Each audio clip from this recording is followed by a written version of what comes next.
নমস্কাৰ সকলোকে পুনৰবাৰ ডিউইট পৰিস্মিতাৰ অন্য এটা ভিডিঅ'লৈ স্বাগতম জনাইছোঁ।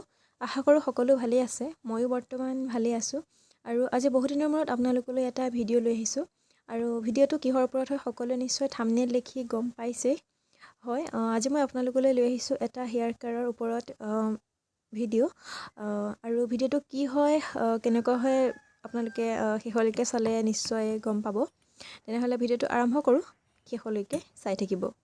আৰু মই আপোনালোকলৈ আজি যিটো হেয়াৰ পেক লৈ আহিছোঁ সেইটো একেবাৰে সাধাৰণভাৱে ঘৰতে পোৱা বস্তুৰে প্ৰস্তুত কৰিব পৰা যায় আৰু এই পেকটোৰ ব্যৱহাৰে আপোনালোকৰ চুলিৰ বিভিন্ন সমস্যা নাইকিয়া কৰিব। আৰু এইকেইদিন বহুতে কৈ আছিলে যে চুলি ইমান সৰিছে, ইমান চুলি সৰি সৰি মানে চুলি নাইকিয়া হৈ গৈছে। মোৰো তেনেকুৱা হৈছিলে আৰু মই এই পেকটো ব্যৱহাৰ কৰি বহুতখিনি সুফল লাভ কৰিলোঁ। সেইটো কাৰণে ভাবিলোঁ আপোনালোকৰ লগত শ্বেয়াৰ কৰোঁ। আৰু এতিয়া মই এনেকৈ দেখাই দিওঁ, মানে এতিয়া ভালদৰে ভিডিঅ' কৰিবলৈ মোৰ ওচৰত একেবাৰেই সময় নাই। সেইটো কাৰণে এনেকৈ ভাবিছোঁ দেখুৱাই দিওঁ আপোনালোকক। আৰু কেনেকৈ লগাব লাগে সকলোৱেতো জানেই, হ'লেও মই এনেই অকণমান আৰু দেখুৱাই দিওঁ। এতিয়া মানে ফোনটো ধৰি দিবলৈও ঘৰত কোনো মানুহ নাই আৰু ষ্টেণ্ডত লগাবলৈও সময় নাই। সেইটো কাৰণে বোলো এনেকৈয়ে কৰি দিছোঁ আৰু এতিয়া এই পেকটো ভালদৰে মোৰ চুলিত লগাই ল'ম। আৰু পেকটো লগোৱাৰ আগত আপোনালোকে মন কৰিব যাতে আপোনালোকৰ চুলিখিনি পূৰা সম্পূৰ্ণ চাফা হৈ থাকে। এই পেকটো লগোৱাৰ আগদিনাখন বা মানে 2 এদিনৰ আগত আৰু চুলিখিনি ধুব লাগে। মই কালি ধুই থৈছিলোঁ, সেইটো কাৰণে ভাবিছোঁ আজি লগাওঁ। আৰু চুলিখিনি পূৰা চাফা হৈ আছে, আপোনালোকে সেইটো মন কৰিব। লেতেৰা চুলিত নলগাব, লেতেৰা চুলিত লগালে ইমান সুফল পোৱা নাযায়।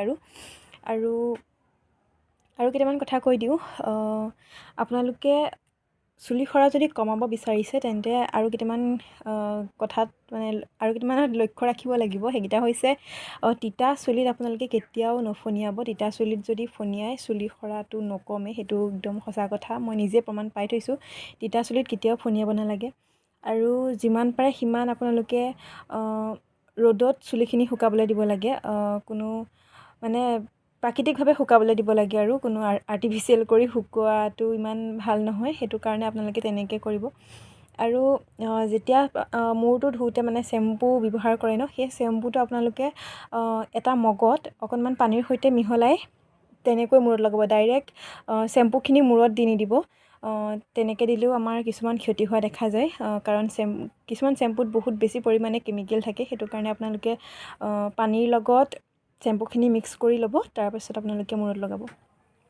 তেনেকৈ এই টিপছকেইটা আপোনালোকে ফ'ল' কৰিবচোন। আপোনালোকৰ চুলি সৰা নিশ্চয় কমিব। আৰু তেলৰ ব্যৱহাৰটো কৰিবই লাগে মূৰ ধোৱাৰ আগত, এদিন আগত বা যিমান মানে আৰু আপোনালোকৰ মনৰ ইচ্ছা, এদিন আগতে হওক বা এঘণ্টাৰ আগতে হওক আপোনালোকে তেল সানিবই লাগে। মই মূৰ ধোৱাৰ আগত তেল সানোৱেই। তেনেকৈ সেইবিলাক কৰিব। আৰু এতিয়া মই পেকটোনো কেনেকৈ প্ৰস্তুত কৰিলোঁ, কিহেৰে প্ৰস্তুত কৰিলোঁ সেইটো চাই লওঁ ব'লক। এয়া আপোনালোকে দেখিছে, মই জবা ফুল লৈছোঁ। আৰু জবা ফুল নিশ্চয় সকলোৰে ঘৰতে আছে, আৰু ঘৰত নাথাকিলেও ওচৰৰ কাৰোবাৰ ঘৰত নিশ্চয় আছে। আৰু এই ৰঙা জবা ফুলটো চুলিৰ কাৰণে ইমানেই উপযোগী, মই আপোনালোকক ইয়াৰ গুণ কৈ শেষ কৰিব নোৱাৰিম। অকল ফুলেই নহয়, ইয়াৰ পাতখিনিও এই ফুলৰ সমানেই উপযোগী। সেইকাৰণে মই ইয়াতে 10 পাহমান ফুল লৈছোঁ। আপোনালোকে চুলিৰ পৰিমাণ অনুযায়ী আপোনালোকে ফুল বা পাত ল'ব। মই 10 পাহ ফুল লৈছোঁ আৰু অকণমান পাত কেইখিলামান লৈছোঁ। আৰু প্ৰথমতে মই ভালদৰে ফুলৰ মাজত যিটো এইটো কি বুলি কয় জানো, বীজ নে কি এইটো, সেইটো আৰু পিছফালে থকা এই টুপিটো এৰুৱাই লৈছোঁ। সেইকেইটা এৰুৱাই লৈ ভালদৰে ফুলখিনি মই ধুই ল'ম। ধুই লৈ পেলাই দেখুৱাই আছোঁ বাৰু, চাই থাকক। আৰু এইখিনি ভালদৰে ধুই লোৱাৰ পাছত মই এইখিনি মিক্সিত পিচি ল'ম। আপোনালোকে মিক্সিত নিপিচিলেও আপোনালোকৰ হাতেৰে হওক বা খুন্দনাত খুন্দিয়েই হওক তেনেকৈয়ে পাৰে। মোৰ মানে ফুলখিনি কালিয়েই ছিঙি থোৱা হ'ল, সেইটো কাৰণে অলপ ফুলখিনি লেৰেলি যোৱা নিচিনা হ'ল। এতিয়া হাতেৰে মোহাৰি মানে এইখিনি গুড়ি কৰিব নোৱাৰোঁ, আৰু সেইটো কাৰণে মই এতিয়া এইখিনি ভালদৰে মিক্সিত পিচি ল'ম। আৰু আপোনালোকে চাব, জবা ফুল 3 প্ৰকাৰমানৰ আছে। এটা বগা, এটা কিবা বেলেগ কালাৰ এটা, আৰু এটা ৰঙা। আপোনালোকে ৰঙা ফুলটো ব্যৱহাৰ কৰিবলৈ চেষ্টা কৰিব, কাৰণ ৰঙা ফুলটো বেছি মানে উপযোগী হয় চুলিৰ কাৰণে। মই সেইটো কাৰণে ৰঙা জবাই লৈছোঁ। আৰু এইখিনি চাওক মই ফুল আৰু পাতখিনি ভালদৰে পিচি ল'লোঁ ইয়াতকৈ মিহি কৰিবলৈ হ'লে অকণমান পানী দিব লাগে কিন্তু মই পানী দিয়া নাই ডাইৰেক্ট এইখিনিয়ে মানে পিচি লৈছোঁ আৰু এতিয়া ইয়াৰ লগত মই আৰু এটা সামগ্ৰী মিক্স কৰিম সেইটো হৈছে এল'ভেৰা জেল আপোনালোকৰ যদি ঘৰতে এল'ভেৰা আছে তেতিয়াহ'লে আপোনালোকে ডাইৰেক্ট গছৰ পৰা তাৰ বিজলুৱাটো উলিয়াই ল'ব পাৰে কিন্তু মোৰ ঘৰত এল'ভেৰা নাই সেইটো কাৰণে মই বজাৰৰ পৰা অনা এল'ভেৰাই দিছোঁ ইয়াতে মই 2 চামুচ দিছোঁ আপোনালোকে যিমানখিনি ফুলৰ মানে ফুল যিমান লয় আৰু তাৰ পৰিমাণত আপোনালোকে এল'ভেৰাটো মিক্স কৰি ল'ব আৰু এইখিনি এতিয়া ভালদৰে মিক্স কৰি ল'ম আৰু এয়া চাওক এইখিনি